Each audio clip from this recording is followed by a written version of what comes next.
నిక్షిప్తమయ్యాక ఊహాగానాలతో లాభమేంటి అని వైఎస్ఆర్సీపీ ప్రధాన కార్యదర్శి సజ్జల రామకృష్ణారెడ్డి ప్రశ్నించారు. మంగళవారం ఆయన తాడేపల్లిలోని వైఎస్ఆర్సీపీ కేంద్ర కార్యాలయంలో మీడియాతో మాట్లాడారు. పోస్టల్ బ్యాలెట్ లో ఓట్లు తమకే పడ్డాయని టీడీపీ ప్రచారం చేసుకుంటుందని అన్నారు. మమ్మల్ని ఎట్లయితే అడుగుతారు అడిగేవాళ్ళు, ఇప్పుడు ఎన్నికల కమిషన్ ఆధ్వర్యంలో అన్ని వ్యవహారాలు నడుస్తున్నాయి కాబట్టి ఎన్నికల కమిషన్ అడుగుతాం. అడిగాం, సమాధానం లేదు.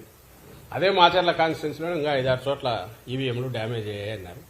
మరి అవన్నీ ఎందుకు బయటకు ఫీడ్ రిలీజ్ చేయట్లా? ఇదే పాల్వాయి గేట్ ఎక్కడ అంటున్నారు, బయట వీడియోలు మేము చూపించాము, ఎన్నికల కమిషన్కి ఇచ్చాము. ప్రెమిసెస్లో అడ్డంగా కొడుతున్నారు. న్యూట్రల్ ఓటర్స్ కానీ, వైఎస్ఆర్సీపీ ఓటర్స్ కానీ, లేకపోతే ఎస్సీ, బీసీ, మైనారిటీలకు చెందిన ఓటర్లను కానీ రానివట్ల టీడీపీ వాళ్ళు అడ్డంగా కొడుతున్నారు. ఈ కొడుతున్న వాటన్నిటి గురించి దాని గురించి ఏం తీసుకున్నారు? అన్నిటికంటే ముఖ్యంగా ఎవరు రీపోలింగ్ అడుగుతారు? బాధితుడు అడుగుతాడు. ఎందుకు టీడీపీ అడగట్లా? ఎందుకంటే వాళ్ళు కంఫర్టబుల్గా ఉంది కాబట్టి, గుద్దుకున్నారు కాబట్టి, అడ్డంగా వేసుకున్నారు కాబట్టి, రిగ్ చేసుకున్నారు కాబట్టి వాడు అడగట్లా.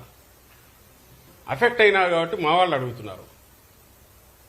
దానికి ఆన్సర్ ఇవ్వాలంటే నువ్వు అన్ని వైపులో చూస్తే తప్ప ఆన్సర్ ఇవ్వలేనప్పుడు ఏకపక్షంగా పోయి కేసు పెట్టి దాని మీద ఇంటీరియం బెయిల్ తెచ్చుకొని అంతవరకు ఎన్నికలు అయ్యేంతవరకు కూడా ఏ యాక్షన్ తీసుకోవద్దని కోర్టు నుంచి తెచ్చుకుంటే, కోర్టును కూడా మోసం చేసే రకంగా కోర్టు డైరెక్షన్ వచ్చిన తర్వాత పాత కేసులు తీసి దాంట్లో మళ్ళీ ముద్దాయిగా పెట్టి 307 పెట్టి ఓ సిఐ 10 రోజులు ఎక్కడి నిద్రపోతున్నాడండి వాడు సిఐ?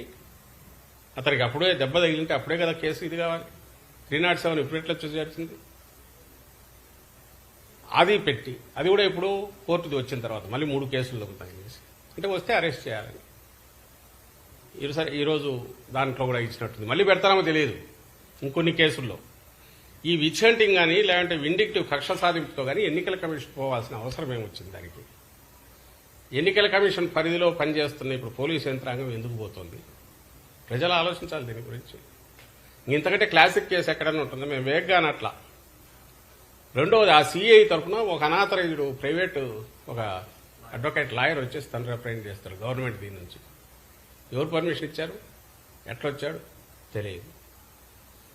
అసలు ఎంతవరకు పోతున్నారంటే బెయిల్ ఇచ్చిన తర్వాత అతను నర్సరావుపేటకు వస్తే అక్కడికి కోర్టు గైడ్లైన్స్ కూడా చెప్పింది, నర్సరావుపేటలో ఉండు, కిందికి పోవద్దని.